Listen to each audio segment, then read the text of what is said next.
नमस्कार साथियों, growth mount education के इस यूट्यूब मंच ग्रोथ माउंट यूपीएससी पर मैं ध्रुजानी आप सबका हार्दिक स्वागत करता हूं। 15-20 दिन के अंतराल के बाद आज फिर से हम इस मंच पर हमारा जो अध्ययन कार्य है वो फिर से रिस्टोर रिज्यूम करने वाले हैं और साथ ही में इस मंच पर आपको आने वाले दिनों में अन्य कई सारे जो कार्यक्रम है, अन्य कई सारे प्रोग्राम है, उनका भी लाभ मिलेगा, जिनसे आपका जनरल स्टडीज जो है वो एनरिच होगा, आपका जनरल नॉलेज एनरिच होगा। इवेंचुअली आप आपकी सिविल सर्विसेज एग्जामिनेशन या अन्य कोई भी जो है प्रकार की कॉम्पिटिटिव एग्जाम के लिए आप अच्छी तरीके से तैयार हो सकेंगे, जिनमें योजना जो मैगजीन है जो गवर्नमेंट के द्वारा प्रति महीने प्रदर्शित किया जाता है, उनका विश्लेषण यहाँ हम लोग करने का प्रयास करेंगे। साथ ही में कुरुक्षेत्र नामक जो एक मैगजीन है जो अपने आप में मात्र और मात्र ग्रामीण क्षेत्रों को समर्पित है, ग्रामीण क्षेत्रों की समस्या, वहाँ का विकास, उन सारे मुद्दों के साथ संबंधी है, तो उसको भी यहाँ हम लोग प्रति महीने उसका भी एनालिसिस करेंगे। आपके सामने में वो वॉइस ओवर लेक्चर्स में जो है लेकर आऊँगा। यह जो लेक्चर्स है ये वीडियोग्राफी लेक्चर्स है, मगर जो आने वाले लेक्चर्स है जिनमें हम लोग योजना या कुरुक्षेत्र का अध्ययन करने वाले हैं, जो प्लेलिस्ट बनने वाले हैं नए, वो प्लेलिस्ट अपने आप में वॉइस ओवर रहेंगे। उसमें समय भी जो है वो कम लगेगा और साथ ही में माहिती जो है वो भी आप तक पहुंचेगी। अब आज हम लोग इस 99वें लेक्चर में खड़े हैं। ये बहुत ही हमारी महत्वाकांक्षी श्रृंखला है जो अपने आप में न केवल संधि सेवा के अभ्यर्थियों को, मगर उसके साथ जो यूनिवर्सिटी, अलग अलग यूनिवर्सिटी में जो पढ़ने वाले छात्र हैं उनको, न्यायिक परीक्षा, जो जुडिशरी एग्जाम्स है, उन सारी चीज़ों के लिए यहाँ जो है ये लेक्चर्स जो है वो बहुत ही इम्पोर्टेंट है। प्लस आप यूट्यूब के तहत इनका अध्ययन कर सकते हैं, यह वीडियो को देखकर, मुझे देखकर। प्लस आप इसके जो है जो पीडीएफ डॉक्यूमेंट्स होते हैं आप उसको भी डाउनलोड कर सकते हैं। आप आज ही हमारी वेबसाइट विजिट कीजिए growthmounteducation.com। आप वहाँ से यह सारी चीज़ों के पीडीएफ डाउनलोड कर सकते हैं। न केवल पीडीएफ, वहाँ ये सारी चीज़ें ब्लॉग फॉर्म में भी मौजूद है। तो अगर आपको किसी भी किस्म का डाउट हो तो आप गूगल सर्च करके यह माहितियों को एक्सप्लोर कर सकते हैं, आपकी जो है फैसिलिटी के लिए या आपकी सुविधा के लिए। तो आप आज ही हमारी वेबसाइट विजिट कीजिए। प्लस यह पूरी श्रृंखला इस जो है बुक के ऊपर आधारित है, बहुत ही अच्छी बुक है और इस बुक में प्रति कानून के ऊपर विस्तृत रूप से बात की गई है और हमें समझने का प्रयास किया गया है। क्रिटिसिज्म यानी कि प्रति कानून की आलोचना एवं उसके महत्व के बारे में भी यहाँ मैंने जो हमारे सामने चर्चा रखी गई है, जो हमारे ज्ञान को एनरिच बनाने में मददरूप साबित हो सकता है। और जैसे हमें मालूम है कि पॉलिटी एंड गवर्नेंस जो संधि सेवा और अन्य स्पर्धात्मक परीक्षा, प्रतिस्पर्धात्मक परीक्षा के लिए बहुत ही महत्वपूर्ण है, तो वो पॉलिटी एंड गवर्नेंस में जो महत्वपूर्ण कानून है जो भारत में बने हैं, जिन्होंने आज के भारत के इस रूप के निर्माण में बहुत ही अहम भूमिका निभाई है, उसका महत्व भी बहुत है हमारे सिलेबस में। ठीक है, प्रति कानून वो कैसा बना, उसका बैकग्राउंड क्या है, क्या ज़रूरत थी, किसी क्षेत्र के लिए कौन सा कानून है, ठीक है, कौन सा कानून यूनियन गवर्नमेंट का है, कौन सा कानून स्टेट गवर्नमेंट का है, उनकी क्या क्या ताकतें होती है। ठीक है, तो वो सारी चीज़ें पॉलिटी एंड गवर्नेंस के सिलेबस के रूप में हमारे लिए बहुत ही महत्वपूर्ण है। तो उसी को ध्यान में रखते हुए हमने यहाँ यह सीरीज शुरू की थी। अब तो यह सीरीज पूर्ण होने वाली है, अब शेष 5 या 6 लेक्चर्स बचे हैं इस सीरीज में। तो मैं आपको अनुरोध करूंगा कि अगर आप नए हैं, अभी जुड़े हैं ग्रोथ माउंट यूपीएससी के साथ, या आप पुराने हैं मगर आपको यह पूरे लेक्चर्स जो है वो देखने बाकी है, उसकी समरी नोट्स बनानी बाकी है, तो मैं आपको अनुरोध करूंगा कि आप त्वरित ही इस कार्य को जो है आपकी प्रायोरिटी लिस्ट में डालें और इन सारी चीज़ों को आप देख लें। आपको आपका जो ज्ञान है वो बढ़ेगा, आपको प्रबुद्ध होने में मदद मिलेगी, आपको प्रबुद्ध होने में सहायता प्रदान होगी। अब शुरू करेंगे आज की मूल बात। सेम मोडस ऑपरेंडी से, जैसे आपको मालूम है, सबसे प्रथम परिचय की बात करते हैं, फिर उसके बाद पृष्ठभूमि देखते हैं, फिर जो कानून के उद्देश्य है, जो ऑब्जेक्टिव्स है, उनको देखते हैं, फिर इंपॉर्टेंट प्रोविजंस की बात करते हैं, अगर कोई अमेंडमेंट्स किए हो तो उन्हें देखते हैं, और अंततः हम इसकी आलोचना यानी कि क्रिटिसिज्म एवं इसके महत्व यानी इंपॉर्टेंस उनकी बात करते हैं। तो अपने आप में यहाँ एक होलिस्टिक अप्रोच से 360 डिग्री व्यू प्रति कानून का हम लोग प्रति उपाख्यान या प्रति लेक्चर में लेते हैं। प्लस यह पूरी सीरीज इस आज़ादी के अमृत महोत्सव को समर्पित है। आज आज़ादी का 75वां वर्ष चल रहा है और अगले 25 साल जो है वो अमृत काल है। तो यहाँ इस पूरे काल को यहाँ हम हमारी यह श्रृंखला समर्पित करते हैं। The national investigation agency act 2008, जो कि आज की जो है एक आज की कवर स्टोरी है इस हमारे एपिसोड की, इस हमारे लेक्चर की। नेशनल इन्वेस्टिगेटिव एजेंसी, जिसे हम लोग राष्ट्रीय जांच एजेंसी कह सकते हैं, जिसका निर्माण मुंबई हमले के बाद हुआ। जो मुंबई में आतंकवादी हमला हुआ जिसने पूरे विश्व को जो है एक प्रकार से शोकमग्न कर दिया, एक प्रकार से आश्चर्यचकित कर दिया, क्योंकि अपने आप में मुंबई जो है वो थोड़ा सा भारत के हिंटरलैंड में है। तो हिंटरलैंड तक जो आतंकवादी पहुंचे और उन्होंने सक्सेसफुली जो है उन्होंने जिस तरीके से प्लान किया था उस तरीके से जो पूरा का पूरा अटैक जो है वो एग्जीक्यूट किया, तो ये सारी चीज़ें जो है वो कहीं ना कहीं भारतीय इंटेलिजेंस तंत्र के ऊपर एक सवाल खड़ा कर रही थी। भारतीय सिक्योरिटी सिस्टम का एक फेलियर जो है वो यहाँ साबित हो चुका था, और भविष्य में ऐसे आतंकवादियों को, ऐसे आतंकवादी हमलों को रोकने के लिए, उन्हें न्यूट्रलाइज करने के लिए एक राष्ट्रीय जांच एजेंसी की स्थापना की गई। क्योंकि तब लगा कि भाई जब मुंबई तक पहुंच सकते हैं कोई भी जो है आतंकवादी अपने जो है विस्फोटकों के साथ, अपने एक्सप्लोजिव्स के साथ, अपने बिलोंगिंग के साथ, यानी कि अपने हथियार और वगैरह के साथ, तो यहाँ अब भारत में जो सिक्योरिटी पूरी की पूरी सिस्टम जो है वो अपने आप में पैरालिसिस है, ऐसा जो है एक प्रकार से साबित हो चुका था। और इसी से उभरने के लिए तत्कालीन यूपीए 2.0 ने, तत्कालीन यूपीए 2.0 ने जो है नेशनल इन्वेस्टिगेटिव या नेशनल इन्वेस्टिगेशन एजेंसी स्थापने का एक निर्णय लिया।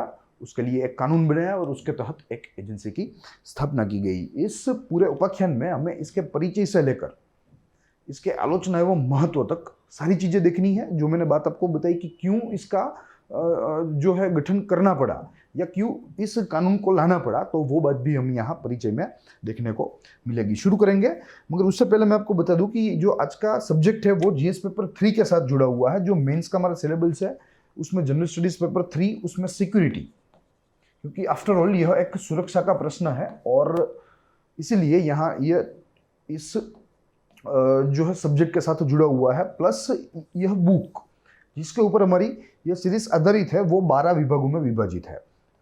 यह आखिरी विभाग चल रहा है और इसमें सिक्योरिटी एंड डिजास्टर मैनेजमेंट संबंधी जो कोई कानून है, जिनमें एपिडेमिक डिजीज है, डिजास्टर मैनेजमेंट है, नेशनल इन्वेस्टिगेटिव एजेंसी है, ऑफिशियल सीक्रेट्स है, नेशनल सिक्योरिटी जो है एक्ट है, वो सारी चीज़ें इस पर्टिकुलर भाग में सम्मिलित है।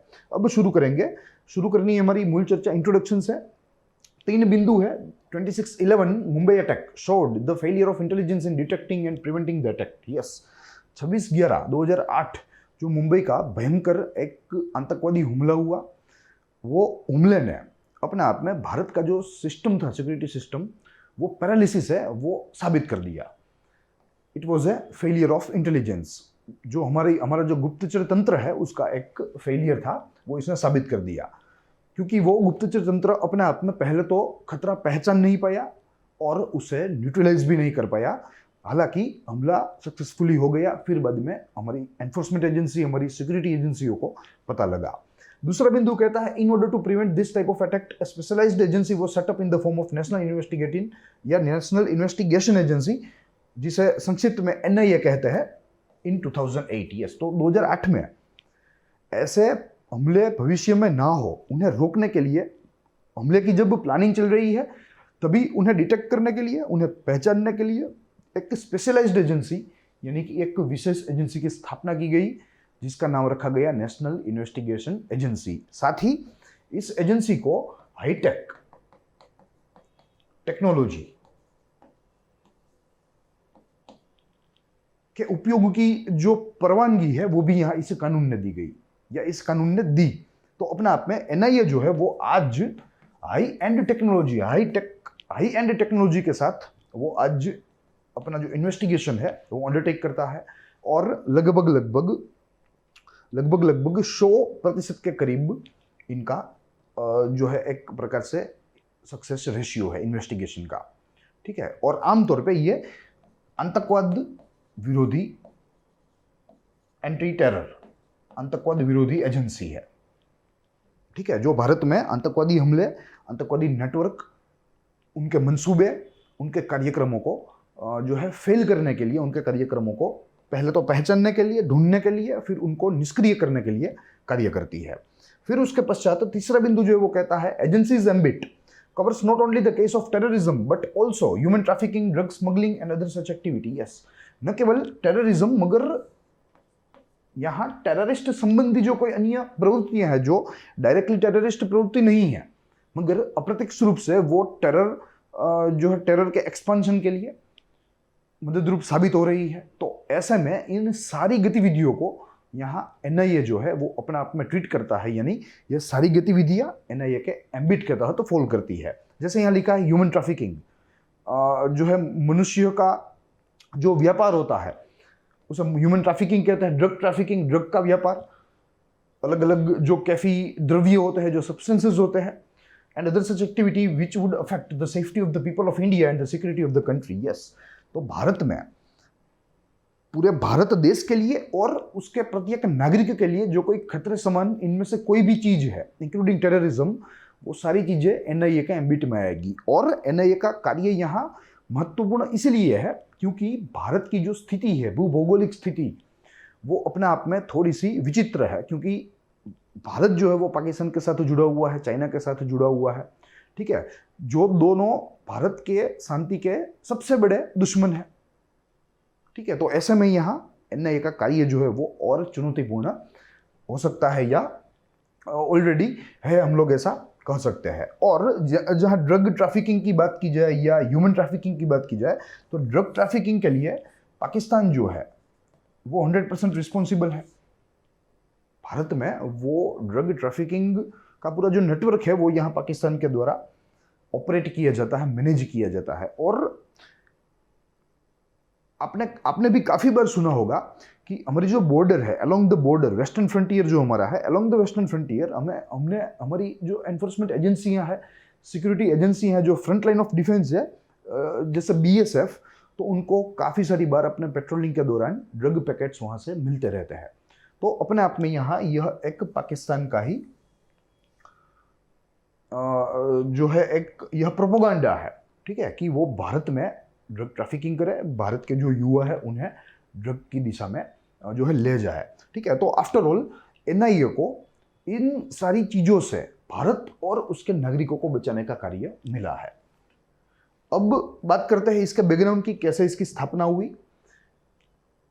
4-5 बिंदु है, जिनमें सबसे प्रथम बिंदु कहता है after due deliberation post 26/11 attack the government examined the issue and gaps in India's approach to counter terrorism. Yes, 26/11 का हमला हुआ, मीडिया, विपक्ष, चारों तरफ से सरकार को घेरा गया, सरकार को कटघरे में खड़ा करा जो है किया गया कि भाई आप लोग कर क्या रहे हैं, आपके द्वारा जो मैनेज की जा रही जो एनफोर्समेंट एजेंसियां हैं, जो सिक्योरिटी एजेंसियां हैं, वो क्या कर रही है, इंटेलिजेंस क्या कर रहा है, जो है सेंट्रल इंटेलिजेंस तो छोड़िए मगर स्टेट का इंटेलिजेंस क्या कर रहा है। जैसे महाराष्ट्र का इंटेलिजेंस, जैसे गुजरात से वो सारे जो आतंकवादी थे जो जिन्होंने मुंबई में अटैक किया, वो अपने आप में गुजरात से होकर जो है मुंबई तक गए थे, महाराष्ट्र तक गए थे।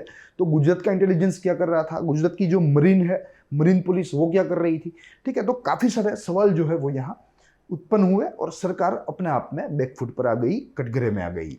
और इन सारी चर्चा विचारणाओं के बाद सरकार ने एक फैसला लिया और यह फैसला ये था कि भाई हमें पहले तो भारत के अप्रोच को, जो टेररिज्म को काउंटर करने का अप्रोच है, उसे बदलना होगा। उसे बदलने के लिए देखना होगा कि कहाँ कहाँ गलतियां हैं, कहाँ कहाँ क्षतियां हैं। उस क्षतियों को पहले पहचानना होगा, फिर उनकी पूर्ति करनी होगी।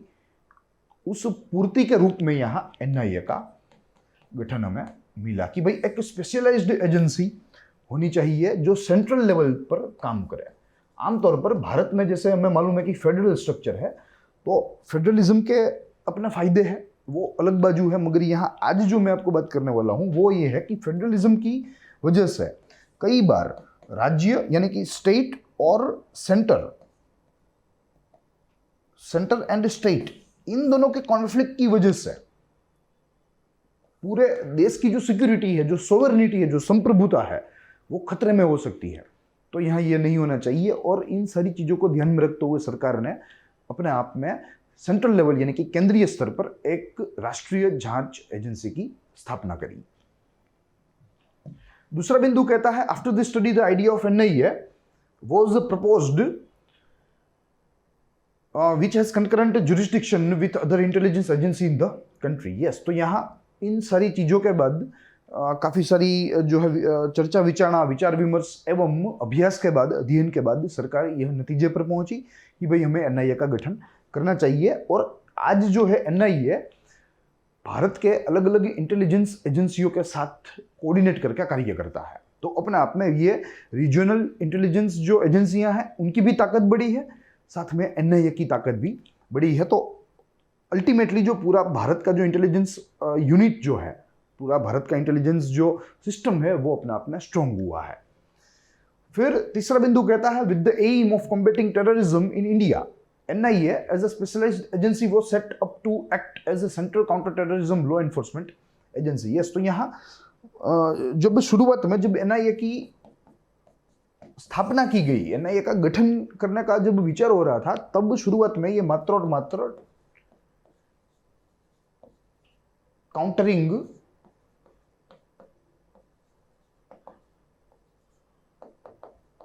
टेररिज्म वाली एजेंसी ही थी। मगर जैसे हमने देखा कि इवेंचुअली आज जो है एनआईए काफी सारे कार्यों को देखती है, या काफी सारे ऐसे जो है ऐसी गुनाहित प्रवृत्तियां हैं जो एनआईए के क्षेत्राधिकार के तहत आती है या एनआईए के क्षेत्राधिकार के तहत सम्मिलित है, जिनमें हमने देखा ह्यूमन ट्रैफिकिंग, ड्रग ट्रैफिकिंग, या ऐसा कोई जो है एनिमल ट्रैफिकिंग। जैसे आप देखते हो कि भारत और बांग्लादेश की जो बॉर्डर है वहाँ मैक्सिमम एनिमल ट्रैफिकिंग होता है। मैक्सिमम जो मधेसी है वो भारत से बांग्लादेश या बांग्लादेश से भारत टू और फ्रो स्मगल किए जाते हैं। ठीक है, तो ये सारी चीज़ें हमें यहाँ देखनी है। नेपाल की जो बॉर्डर है वो ड्रग के लिए बहुत ही पॉपुलर है। ठीक है, नेपाल की बॉर्डर से अक्सर ड्रग ट्रैफिकिंग होता है, अक्सर भारत में ड्रग्स को जो है लाया जाता है। ठीक है, Pakistan via Nepal, Pakistan to India via Nepal. ठीक है, तो यह पूरा का पूरा जो ट्रायंगल है, जो बहुत ही विशियस है, ये एक विष चक्र है, इसे खत्म करने के लिए एनआईए जो है वो आज कार्यरत है। फिर NIA is empowered to investigate any terror related matter across all state in India. Yes, इसका गठन ही ऐसा किया गया, इस कानून में ऐसे प्रावधान ही रखे गए कि भाई इसका क्षेत्राधिकार जो है वो संपूर्ण भारत है। संपूर्ण भारत में कोई भी राज्य हो, कोई भी केंद्र शासित प्रदेश हो, वहाँ एनआईए जो है वो कार्य कर सकता है। उसका क्षेत्राधिकार समग्र भारत है, संपूर्ण भारत है। उसके पश्चात का बिंदु कहता है also agencies is intended to meet international standard of investigation when it comes to combating terror. और साथ ही में जब टेरर की बात आती है तो जैसा हमें मालूम है कि टेररिज्म जो है वो आज एक वैश्विक समस्या है। ये कोई जो है देश संबंधी नहीं है, कोई विशेष प्रदेश संबंधी नहीं, कोई विशेष खंड संबंधी नहीं है, मगर आज टेररिज्म जो है वो एक वैश्विक समस्या बन गई है। तो ऐसे में टेरर संबंधी, आतंकवाद संबंधी मामलों की जांच करने के लिए हमें जो कार्य पद्धति चाहिए वो अंतर्राष्ट्रीय स्तर की होनी चाहिए, और इसीलिए यहाँ एनआईए जो है वो यह करने के लिए सक्षम है, क्योंकि इसके कानून में ही ऐसे प्रावधान रखे गए कि भाई इसे हाईटेक, हाई एंड टेक्नोलॉजी की जो है मदद से चीज़ों को क्लियर करना है, जो है इन्वेस्टिगेट करना है और कंक्लूजन लाना है। तो यहाँ अपने आप में एनआईए एक अंतर्राष्ट्रीय स्तर की एजेंसी के रूप में कार्य करने के लिए सक्षम है। अब हम इसके ऑब्जेक्टिव्स की बात करते हैं। कुल मिलाकर 4 बिंदु में इसके ऑब्जेक्टिव्स को विभाजित किया गया है। सबसे प्रथम बिंदु कहता है the objective of this act is to establish the central counter terrorism agency in the India. I am sorry, central counter terrorism agency जिसकी चर्चा मैंने की। आज दिन तक ऐसा कोई जो है मैकेनिज्म, ऐसी कोई एजेंसी भारत में नहीं थी। देयर वाज अ वैक्यूम, और इसीलिए सिक्योरिटी लूपहोल्स रह गए थे, इसीलिए इंटेलिजेंस फेलियर होते थे। मगर एनआईए जो है वो सेंट्रली सारी रीजनल इंटेलिजेंस एजेंसियों को कोऑर्डिनेट करके वो सेंट्रली जो है सुपरवाइज करेगी या कर रही है। तो ये एक अपने आप में अच्छा बिंदु है। दूसरा, this agency in turn is motivated to counter large scale terrorism sponsored from across the border of the country. Yes, across the border, यहाँ पाकिस्तान का नाम लिए बिना हम उसके तरफ इशारा कर रहे हैं, क्योंकि जैसे पूरी दुनिया को मालूम है कि आतंकवाद जो है वो पाकिस्तान एवं मध्य एशिया के चंद देशों को छोड़कर कहीं पैदा नहीं होते, घूमते हैं पूरे विश्व में, मिलते हैं पूरे जो है इस पूरी दुनिया में, मगर वो पैदा मात्र और मात्र पाकिस्तान या मध्य एशिया के कुछ चंद 2 या 3 राष्ट्रों में ही होते हैं। ठीक है, तो यहाँ सबको मालूम है कि न तो चाइना भेज रहा है, भारत का पड़ोसी आतंकवादी भारत में, भले ही वो पाकिस्तान को मदद कर रहा है, यानी कि अप्रत्यक्ष रूप से वो भारत में आतंकवादियों की गतिविधियों को मदद कर रहा है, मगर प्रत्यक्ष रूप से वो आतंकवादी पैदा नहीं करता है। भारत का दूसरा पड़ोसी बांग्लादेश, वो भी आतंकवादी पैदा नहीं करता। इनफैक्ट वो तो एक बहुत ही शांति प्रिय और व्यापार प्रिय राष्ट्र है, विकास प्रिय राष्ट्र है। तीसरा भारत का म्यांमार, वो भी नहीं करता है। श्रीलंका वो भी नहीं करता, नेपाल वो भी नहीं करता। ठीक है, तो यहाँ एक ही ऐसा भारत का पड़ोसी है जो अपने आप में वहां अपने यहाँ आतंकवादी बनाता है, उनको तालीम देता है, भारत के जो है विरुद्ध वहां उनका रेडिकलाइजेशन किया जाता है और उनको भारत में लाया जाता है, भारत में हमले करवाए जाते हैं उनके द्वारा, यानी कि उनका उपयोग होता है। ठीक है, तो अपने आप में यहाँ ये एक ही ऐसा राष्ट्र है जहां से हमें आतंकवादियों को नहीं आने देना है, आतंकवादियों को रोकना है, और इसी के लिए ये एक अपने आप में एजेंसी ऐसी रहेगी जो जिम्मेदार होगी। तो ये एक इसका दूसरा ऑब्जेक्टिव है कि पाकिस्तान में से आने वाले आतंकवादियों को रोकना, ये इसका एक दूसरा उद्देश्य है। तीसरा है the complex linkages between the state and the countries make it possible for terror to go undetected without a special agency dedicated to counter the same, जिसका जिक्र मैंने किया। ठीक है, एजेंसियां हैं, इंटेलिजेंस पूरा इंफ्रास्ट्रक्चर है, एनफोर्समेंट एजेंसियां हैं, सिक्योरिटी एजेंसियां हैं, मगर जो कमी है, जो गैरहाजिरी है, वो कोऑर्डिनेशन है। इन सारी एजेंसियों के बीच में संकलन की गैरहाजिरी है, जिनकी बदौलत ऐसे जो है ऐसा प्लानिंग है वो अनडिटेक्टेड रह जाते हैं, अननोटिस्ड रह जाते हैं, और अल्टीमेटली जो है जैसे मुंबई में यह आइडिया सक्सेसफुल हुआ इन आतंकवादियों का, वैसे सक्सेसफुल हो जाता है क्योंकि ये अनडिटेक्टेड, अनट्रेस्ड रहता है। ठीक है, मगर अब यहाँ एक स्पेशलाइज्ड एजेंसी आ गई है जो ऐसे कॉम्प्लेक्स लिंकेजेस को पहले तो सिंप्लीफाई, कोऑर्डिनेट करके, पहले तो इनको सिंपल करेगी, कोऑर्डिनेशन करके उनका सिंप्लीफिकेशन किया जाएगा, सिंप्लीफाई करेगी, और अंततः पूरा का पूरा जो हमारा सिक्योरिटी सिस्टम है, इंटेलिजेंस सिक्योरिटी सिस्टम है, वो बूस्ट करेगी, वो एनहांस करेगी।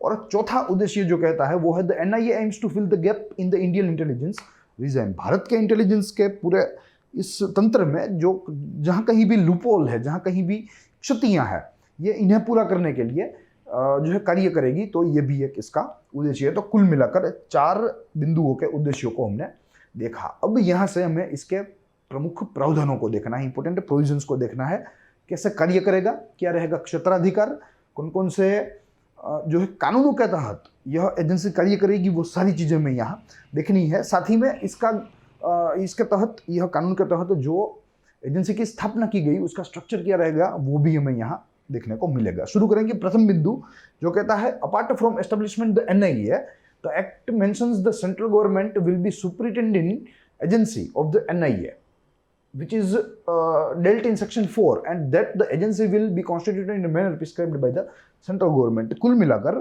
इस एजेंसी के ऊपर जो पूरा का पूरा जो सत्ताधिकार है वो अपने आप में केंद्रीय सरकार का है। केंद्रीय सरकार जैसे कहेगी उतने मेंबर्स रहेंगे। केंद्रीय सरकार जो ढांचा कहेगी उस ढांचे का यहाँ सीआईए का पूरा जो स्ट्रक्चर होगा। तो अपने आप में पूरी की पूरी सत्ता यहाँ केंद्र सरकार के पास है, और वो बात यहाँ सेक्शन 4 में की गई है जिसकी नोंद लेनी है। दूसरा बिंदु कहता है the operative part of the legislation is that it details out the manner in which investigations will be carried out by the NIA in section 6, 7, 8, 9, 10। Yes, तो mainly section 6 to section 10 of National Investigative Agency 2008 deals with the investigation procedurals, यानी कि किस तरीके से NIA के अधिकारियों के द्वारा इन्वेस्टिगेशन किया जाना चाहिए, जांच की पद्धति जो है वो क्या रहेगी, वो यहाँ सेक्शन 6 से लेकर 10 तक बताया गया है। Section 6 pertains to the investigation of scheduled offense। Yes, scheduled offence, यहाँ ऐसे अपराधों की सूची की गई है, सूचीबद्ध अपराध के जो है यहाँ लिखे गए हैं। अगर कहा गया है कि इन्वेस्टिगेशन किसी भी ऐसा सूचीबद्ध अपराध का हो, then the information regarding the scheduled offence is received by a police officer under section 154 of CrPC, that is an FIR is filed.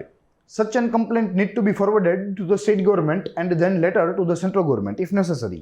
Once the central government receives such information, I'm sorry, it needs to decide within 15 days that the same matter needs the investigation by NIA or not. Yes, तो यहाँ कहा गया है कि अगर भारत के कोई भी पुलिस थाने में कोई भी पुलिस अधिकारी का द्वारा अगर FIR दर्ज की गई है और वो दर्ज की गई FIR CRPC के अनुच्छेद 154 के तहत है, 154 के तहत है, तो यहाँ इसकी माहिती यह पुलिस स्टेशन के द्वारा जहाँ FIR दर्ज की गई है CRPC आर्टिकल 154 के तहत, वहाँ से स्टेट गवर्नमेंट को भी खबर दी जाएगी, सेंट्रल गवर्नमेंट को भी खबर दी जाएगी। सेंट्रल गवर्नमेंट के पास यहाँ 15 दिन है यह खबर मिलने के बाद यह तय करने के लिए कि क्या जो FIR जो मामला हुआ है, जो FIR दर्ज की गई है, क्या उसके ऊपर NIA जांच की जरूरत है या नहीं है। Within 15 days central government needs to decide it, ठीक है, whether the matter wants attention of NIA or not. Section 7 says that the investigation of scheduled offence can be transferred to the state government if the NIA deems it necessary and expedient. Yes, Section 7 में कहा गया है कि investigation of scheduled offence can be transferred to the state government. ठीक है, अगर NIA को ऐसा लगे कि भाई यहाँ जरूरत है स्टेट गवर्नमेंट की, तो यहाँ NIA अपने आप में यह पूरा मुद्दा स्टेट गवर्नमेंट को दे सकेगा। Section 8 empowers the NIA to investigate any other connected offence during the investigation of scheduled offence. Yes, तो ये एक डिफॉल्ट बात है। Section 8 में कहा गया है कि भाई scheduled offence की जब एक बार जांच चल रही है NIA के द्वारा, तो उसके संबंधी अन्य जो कोई छोटे बड़े ऑफेंसेस होते हैं उन सारों को जांच करने का अधिकार जो है वो यहाँ NIA को पहले से मिला हुआ है, क्योंकि वे एक शेड्यूल्ड ऑफेंस की जांच कर रहे हैं। As per Section 9, the state government must extend its assistance to the NIA during the investigation of scheduled offence. Yes, जब scheduled offence की investigation NIA कर रही होती है, तो यहाँ ये स्टेट गवर्नमेंट का यह राज्य सरकार का दायित्व है, उनका ऑब्लिगेशन है कि वो NIA को संभव मदद प्राप्त करे। Section 10 can be seen as a corollary to the Section 9 as it allows the state government to investigate matters that are scheduled offence under the NIA Act. Yes, तो यहाँ जो Section 10 है, ठीक है, वो अपने आप में Section 9 से थोड़ी सी विपरीत है, थोड़ी सी अलग है, क्योंकि यहाँ Section 9 के तहत तो सेंट्रल गवर्नमेंट को कहा गया है कि भाई वो NIA को अपने आप में अपना जो असिस्टेंस है, अपनी जो मदद है, संभव मदद है, वो उनको दे शेड्यूल्ड ऑफेंस की जांच के समय या उसके मामले में। और यहाँ Section 10 में कहा गया है कि भाई स्टेट गवर्नमेंट भी शेड्यूल्ड ऑफेंस की जांच कर सकती है, जैसे हमने यहाँ देखा Section 7 के तहत। जब NIA को लगे कि भाई यहाँ हमारी ज़रूरत नहीं, मगर it can be done with state government को, तो वो सेक्शन जो है 7 का उपयोग करके स्टेट गवर्नमेंट को ये रिकमेंड कर सकते हैं इन्वेस्टिगेशन, NIA रिकमेंड कर सकता है स्टेट गवर्नमेंट को। ठीक है, तो ये दोनों अपने आप में थोड़ी सी कोरोलरी है।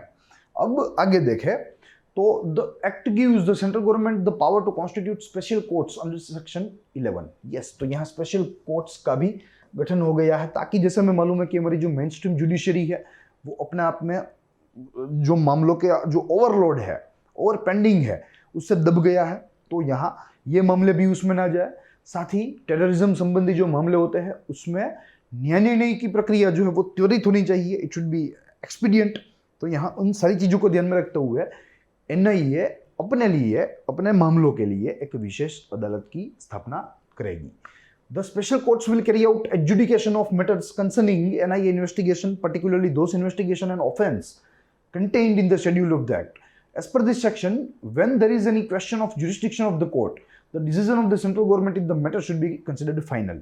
The special court will be presided over by a judge appointed by the central government upon the recommendation of Chief Justice of a High Court. Yes, तो यहाँ कुल मिलाकर यह जो स्पेशल कोर्ट्स है वो कैसा कार्य करेगी वो कहा गया है। सबसे प्रथम बिंदु में कहा गया है स्पेशल कोर्ट्स NIA संबंधी मामलों को यहाँ अपने पटल पर लेगी, वो उनका क्षेत्राधिकार होगा।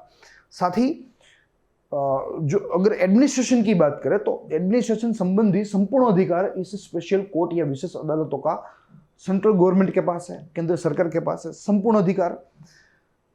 जो प्रिसाइडिंग ऑफिसर है इस विशेष अदालत का, उनकी नियुक्ति भी सेंट्रल गवर्नमेंट के द्वारा ही की जाएगी, मगर उसमें रिकमेंडेशन चाहिए केंद्र सरकार को, अलग अलग जो है रिस्पेक्टिव हाई कोर्ट्स के जजों का। ठीक है, तो कुल मिलाकर यहाँ सेंट्रल गवर्नमेंट जब चाहे तब विशेष अदालतें एस्टेब्लिश कर सकती है, जब चाहे तब उन्हें बंद भी कर सकती है। साथ ही में अन्य सारी सत्ताएं जो है विशेष अदालत संबंधी वो भी केंद्र सरकार के पास ही है, वो हमें भूलना नहीं चाहिए, ये नोंदनीय बाबत है।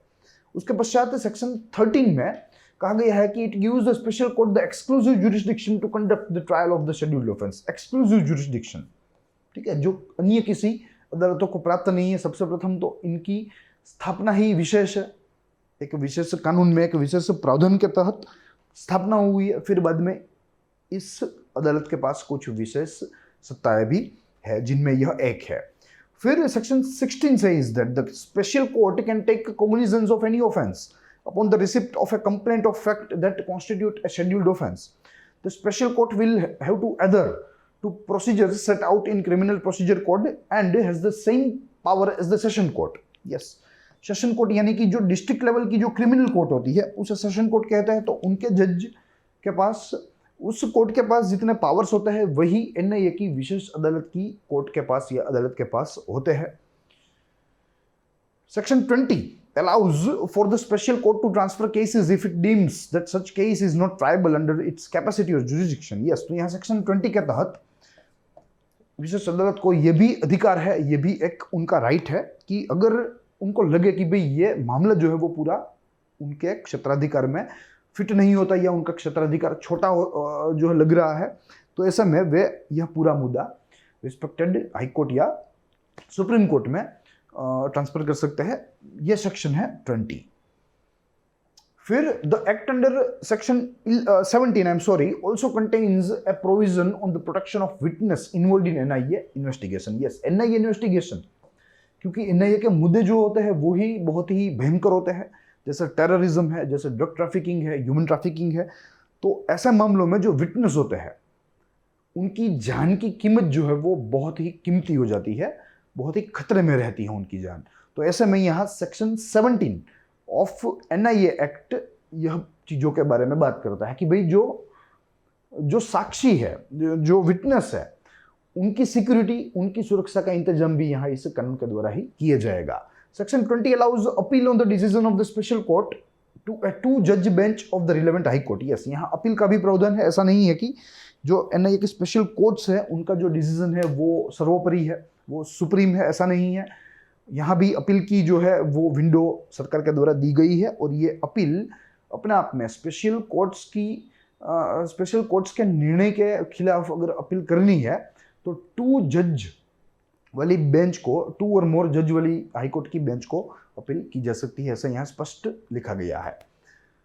While the act itself is fairly technical, as it provides detail on the functioning of the NIA and special courts constituted under this act, the importance of it lies in the fact that it establishes the NIA, which centralized the terror combating mechanism in the country and made it more robust. Yes, तो यहाँ यही कहा गया है कि जो महत्वपूर्ण प्रावधान हमने यहाँ देखे, ठीक है, यह प्रावधान अपने आप में बहुत ही टेक्निकल है, साथ ही में एनआईए को एक प्रोसीजरल गाइड के रूप में एक अच्छी जो है सिस्टम, एक अच्छा तंत्र प्रस्थापित करने के लिए बहुत ही मददरूप साबित हो रहा है। जैसे हमने अलग अलग सेक्शंस के बिंदु देखे, ठीक है, तो यहाँ यही सारी चीजें थी जो हमें यहाँ देखनी थी और यही सारी चीजों की वजह से एनआईए जो है वो आज एक रोबस्ट मैकेनिज्म के रूप में कार्य कर रहा है। साथ ही यहाँ जो सेक्शन 20 है जो यहाँ दूसरी बार दृश्यमान है, तो ये 2 चीजें यहाँ इस सेक्शन में अपने आप में सम्मिलित है, जिनमें एक है कि भाई जो स्पेशल कोर्ट है वो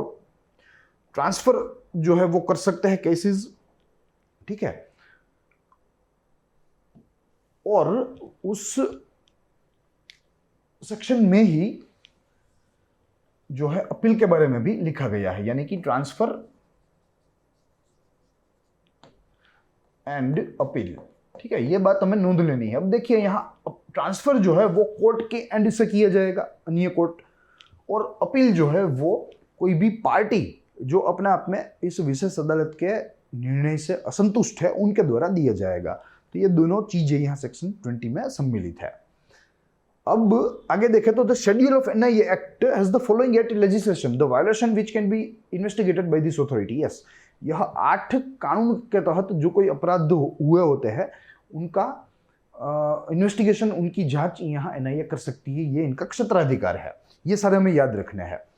सबसे प्रथम the atomic energy act 1962, the unlawful activity prevention act 1967, the anti hijacking act 1982, the suppression of unlawful act against safety of civil aviation act 1982, the SAARC convention act 1993, the suppression of unlawful act against the safety of maritime navigation and fixed platform on continental shelf act 2002, the weapons of mass destruction and their delivery system prohibition of unlawful activity act 2005, offense under a chapter 6 of the Indian Penal Code section 121 130 both inclusive, b section 489 to 489A to 489E, both inclusive of Indian Penal Code, which means Indian Penal Code of 1860. ठीक है, तो these are the offenses, these are the scheduled offenses which are actually considered, which are actually jurisdiction of National Investigative Agency, National Investigation Agency 2008. ठीक है, अब आगे देखें तो यहाँ एक बॉक्स हमारे सामने है जिसमें काफी सारी महत्वपूर्ण माहिती है जो कहती है कि the NIA has registered and investigated 315 cases on February 5th 2020। ठीक है, 315 केसेस इसके स्थापना के आज दिन तक, यानी कि 2020 5 फरवरी तक। After the submission of chargesheet 60 cases have been finally और partially decided in trial. Of this 54 cases have ended in conviction, giving NIA an enviable conviction percentage of 90%। ठीक है, तो यहाँ कन्विक्शन परसेंटेज जो है वो इनका बहुत ही अच्छा है, 90% है, जिसका जिक्र मैंने इस लेक्चर के शुरुआत में भी किया था। और ये बहुत ही अच्छी बात है, और ये तभी संभव है जब हाई एंड टेक्नोलॉजी का उपयोग करके, साइंस का उपयोग करके जब कोई एजेंसी जो है वो अपनी जांच प्रक्रिया करती है, तब यह सारी चीज़ें पॉसिबल रहती है। साथ ही में एनआईए के जो ऑफिसर्स है वो भी हाईली ट्रेंड रहते हैं, नई नई टेक्नोलॉजी के साथ वो सिंक्रोनाइज जो है वो कंटिन्यूसली सिंक्रोनाइज जो है होते रहते हैं, तो ये भी एक अपने आप में इनके रिजल्ट का कारण है। ठीक है, तो ये सारी चीज़ें थी। अब हमें इसका अमेंडमेंट के बारे में देखना है। एक ही बिंदु है जिसमें कहा गया है कि एक्ट वाज अमेंडेड इन 2019। ठीक है, 2008 में यह कानून बना, act came in force and in 2019 it got amended, which expanded the list of offense covered in the expanded jurisdiction of the NIA and allowed for session court to be designated as special court for the purpose of the NIA। yes, यहाँ दो महत्वपूर्ण चीजें हो गई। सबसे प्रथम तो जो हमने शेड्यूल देखा था वो सूची जो है वो थोड़ी ज्यादा लंबी हो गई, यानी कि जो गुनाह थे, गुनाह के प्रकार थे, उनको यहाँ ज्यादा, जो विभिन्न गुनाह थे उनको यहाँ सम्मिलित किया गया जो पहले नहीं थे। तो इस जो है कानून का एक्सपांड हुआ, इस कानून के जुरिस्डिक्शन का, सबसे प्रथम बात। दूसरी बात, यहाँ जो सेशंस कोर्ट्स है, जो डिस्ट्रिक्ट क्रिमिनल कोर्ट है, उनको भी यहाँ सत्ता दी गई कि भाई वे भी जब एनआईए को जरूरत लगे तो वे जो है एक स्पेशल कोर्ट के रूप में कार्य कर सकते हैं। यानी एक अलग से एक नई स्पेशल कोर्ट के गठन की जरूरत नहीं है। स्पेशल कोर्ट ही अपने आप में जब एनआईए को जरूरत लगे, जब एनआईए का मैटर पटल के ऊपर आए, तब वो स्पेशल कोर्ट हो जाएगा। जब वो मैटर खत्म हो जाए तो वो फिर से सेशन कोर्ट बन जाएगा। ऐसी व्यवस्था यहाँ की गई ताकि देश के संसाधनों को और जो है न्याय प्रक्रिया को, संसाधनों को बचाया जाए और न्याय प्रक्रिया को तेज किया जाए। तो ये दो यहाँ जो है बिंदु है वो हमें देखने हैं इस पर्टिकुलर अमेंडमेंट के। अब हमें इसकी क्रिटिसिज्म यानी कि आलोचना और इसके महत्व के बारे में देखना है। आलोचना में दो बिंदु है, महत्व में एक है। शुरू आलोचना से करेंगे। कहा गया है, critics point out that law violates provisions that set out the separation of powers between centre and state. क्योंकि यह सेंट्रल एजेंसी है जिसका जिक्र मैंने किया, क्योंकि भारत में फेडरलिज्म है, फेडरलिज्म के अपने प्रोज है, अपने कॉन्स है। ठीक है, मगर यहाँ इसके डिमेरिट्स ही हमें देखने को मिलेंगे from the context of this view point या दिस पर्टिकुलर सब्जेक्ट। ठीक है, तो ऐसे में यहाँ सेपरेशन ऑफ पावर के जो है संविधान के बेसिक स्ट्रक्चर को हनन हो रहा है, ऐसा यहाँ कुछ आलोचकों का कहना है। दूसरी जो है इसकी आलोचना है वो कहती है कि other criticism of this act is it violates the sovereignty of state government in the subject of policing which is in control of the state as per the constitution of India. ये तो यहाँ जो राज्य सरकारें हैं उनकी संप्रभुता है, उनके ऊपर भी यह खतरा है, ऐसा यहाँ आलोचकों को लगता है। क्योंकि जो पुलिस जो पूरी व्यवस्था है अलग अलग जो है राज्यों में पूरे भारत में, वो कॉन्स्टिट्यूशन ने यानी कि भारतीय बंधारण ने जो है उसकी जो 7वीं अनुसूची है जिसमें सत्ता का विभाजन हुआ है उसमें स्टेट लिस्ट का हिस्सा है। ठीक है, तो यहाँ स्टेट का जो कार्य है उसमें हस्तक्षेप यहाँ केंद्रीय एजेंसियां कर रही है, ऐसा यहाँ आलोचकों को लगता है। और वे यहाँ जो है कॉन्स्टिट्यूशन का एक प्रकार से उल्लंघन मानते हैं। और दूसरी बाजू इंपोर्टेंस है, इंपोर्टेंस में एक ही बिंदु है जो कहता है कि setting up of NIA was seen as a positive move towards effective combating of terrorism. Yes, क्योंकि यहाँ जैसे हमने देखा कि हमारे पास एजेंसियां थी, अलग अलग राज्यों में वे बिखरे पड़े थे, मगर कोई संकलन नहीं था, कोई सेंट्रलाइज्ड एजेंसी नहीं थी जो इनको एक साथ बांधे, इनका एक साथ जो इनके साथ अच्छे से अच्छा संकलन करे, ऐसे जो है अटैकों का जो प्लानिंग हो रहा है उनको डिटेक्ट करे, उनको पहचाने, उनको न्यूट्रलाइज करे, खत्म करे। ठीक है, यानी कि ओवरऑल शॉर्टली आतंकवादी गतिविधियों को प्रिवेंट करे। ठीक है, तो ऐसा कोई मैकेनिज्म मौजूद नहीं था, तो यहाँ एनआईए ने वो वैक्यूम भर दिया। पूरे देश के जो इंटेलिजेंस यूनिट्स थे, जो एनफोर्समेंट एजेंसियां थी, पूरे देश के अलग अलग राज्यों की जो पुलिस थी, उन सारों को यहाँ एक साथ संकलित किया और बेटर गुड के लिए यहाँ कार्य किया। भारत एवं भारत के नागरिकों की रक्षा के लिए, भारत की संप्रभुता की रक्षा के लिए यहाँ एनआईए आज कार्य कर रही है। तो ये उसका सबसे बड़ा महत्व है। तो यही सारी चीज़ें थी जो कि आज मैं इस प्रोथमाउंट यूपीएससी के यूट्यूब मंच पर 99वें उपाख्यान में जो है एक पर्टिकुलर सीरीज के तहत चल रहा है, जो आपको मालूम है, जिसके तहत हम लोग भारत में जो महत्वपूर्ण कानून हुए आज दिन तक, जिन्होंने भारत के निर्माण में बहुत ही अहम भूमिका निभाई है, अलग अलग क्षेत्र संबंधी, उनको ले रहे हैं, उनकी यहाँ चर्चा कर रहे हैं। I hope you enjoy the lecture. साथ ही हम लोग मिलेंगे। अब हमारा जो टाइम टेबल है वो फिर से रिज्यूम हो जाएगा। यह सीरीज कुछ ही दिनों में खत्म हो जाएगी। इनफैक्ट 5 से 6 उपाख्यानों में यह सीरीज खत्म हो जाएगी। दूसरी सीरीज जो चल रही है वो हमारी कंटिन्यू रहेगी, जिसमें हम लोग सुप्रीम कोर्ट के महत्वपूर्ण जो जजमेंट्स होते हैं, जो निर्णय होते हैं, उनकी चर्चा करते हैं, उनका एक कॉन्स्टिट्यूशनल लुक लेते हैं, कॉन्स्टिट्यूशनल व्यू पॉइंट से चीज़ों को देखते हैं। तो वो चीज़ें शुरू रहेगी। प्लस जैसे मैंने आपको बताया शुरुआत में, हम लोग नया वॉइस ओवर जो एक सेगमेंट प्लान कर रहे हैं, जिनके तहत प्रति मास हम लोग योजना मैगजीन, कुरुक्षेत्र मैगजीन का डिटेल्ड एनालिसिस करेंगे, उसकी समरी लेंगे। तो हम लोग बहुत जल्द उसके साथ भी आपके सामने इसी मंच पर, इसी चैनल पर आ रहे हैं। प्लस थोड़े ही दिनों में प्रतिदिन यानी कि एवरीडे, जैसे हम लोग पहले एडिट्स देखते थे, हम लोग वो देखने वाले हैं, और साथ में करंट अफेयर का भी एक अलग से प्लेलिस्ट बन जाएगा। और ये दोनों लेक्चर मैं आपको बता दूं, एवरीडे वाले दोनों लेक्चर जो एडिट और करंट है, वो दोनों लेक्चर वॉइस ओवर रहेंगे। ठीक है, तो हम लोग कम समय में ज़्यादा माहितियों के साथ डील कर पाएंगे, चीज़ों को अच्छी तरीके से समझ पाएंगे। तो आज इतना ही, दीजिए इजाज़त। हम लोग मिलेंगे इसी उपाख्यान के एक और लेक्चर में, एक और कानून के साथ। तब तक के लिए जय हिंद, जय भारत।